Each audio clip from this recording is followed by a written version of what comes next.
सड़ी गली व्यवस्था के खिलाफ एक खोजी पत्रकार की सत्ता से बगावत देखना चाहते हैं तो हमारे चैनल को लाइक, सब्सक्राइब और शेयर करना न भूलें।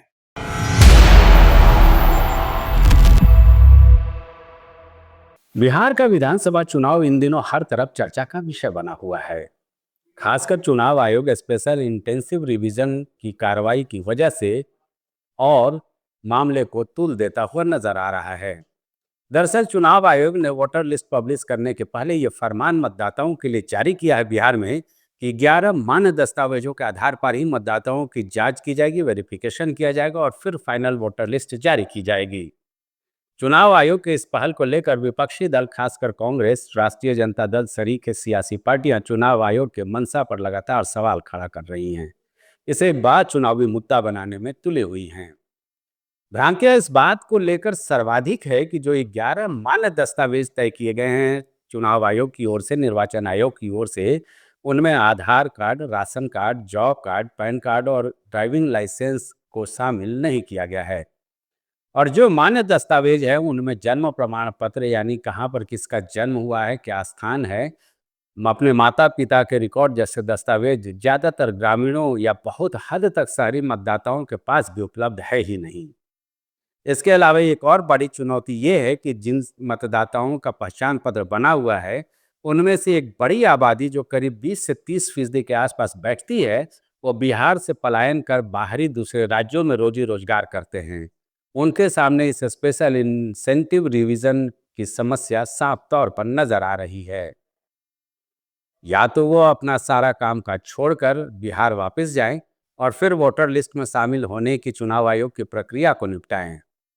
इसके पहले ये होता था कि चाहे बिहार के मतदाता किसी भी राज्य में हो, वो मतदान के लिए अपने गृह प्रदेश जाते थे और वोटिंग करते थे, लेकिन अब ऐसा नहीं है। जद्दोजहद इस बात की करनी होगी कि वो मतदाता सूची का पहले हिस्सा बने। दूसरा ये कि लगातार कम समय सीमा को लेकर एक बड़ा सवाल खड़ा हो रहा है। आखिर जो काम 1 साल पहले करना चाहिए था वो अचानक क्यों किया जा रहा है? और इन सब के बीच बड़ा सवाल ये है कि चुनाव आयोग 24 जून को जो नोटिफिकेशन जारी किया था इस रिवीजन को लेकर के, अब तक उसमें 3 बार अपने ही मानक बदल चुका है।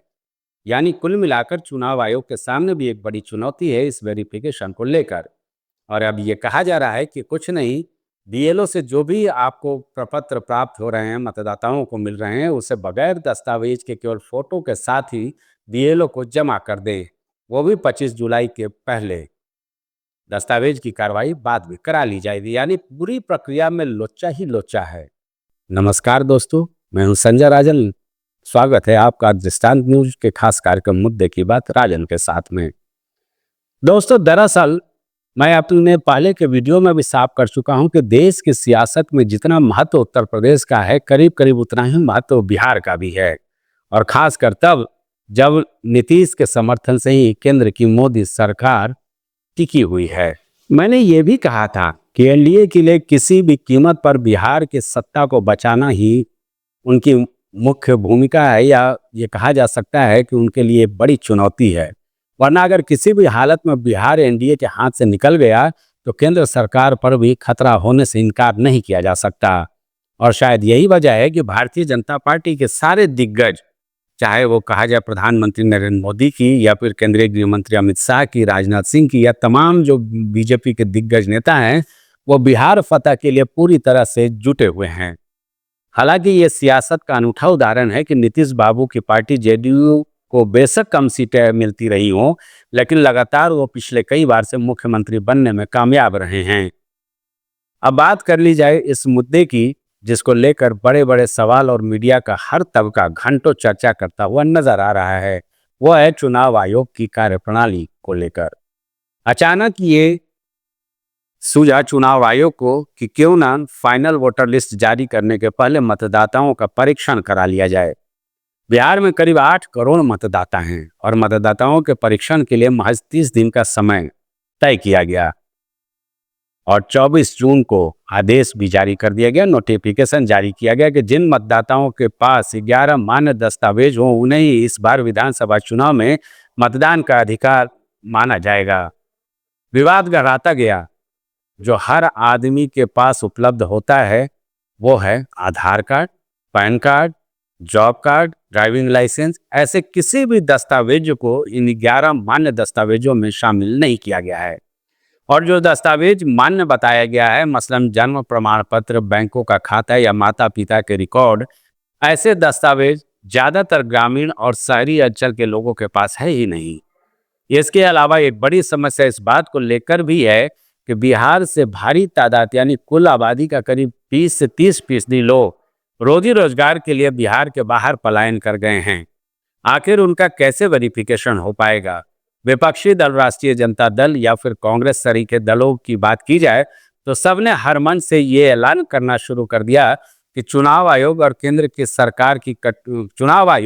सरकार की कठपुतली बन गई है। यहाँ तक कि अगले साल पश्चिम बंगाल में भी चुनाव होना है, लिहाजा ममता बनर्जी ने भी चुनाव आयोग की इस कार्यप्रणाली पर सवाल खड़े किए हैं। 2027 में चुनाव वाला राज्य है उत्तर प्रदेश। यहाँ भी प्रमुख विपक्षी दल की भूमिका निभा रहे समाजवादी पार्टी के मुखिया अखिलेश यादव ने अभी से अपने कार्यकर्ताओं को जागरूक करना शुरू कर दिया है कि वोटर लिस्ट को लेकर वो काफी गंभीरता दिखाएं, किसी भी तरह की कोई गड़बड़ी ना होने पाए, इस बात को लेकर लगातार सावधानी बरतना शुरू कर दें। यानी कुल मिलाकर बिहार के स्पेशल इंटेंसिव रिवीजन को लेकर सारे विपक्षी दल लामबंद होते नजर आ रहे हैं।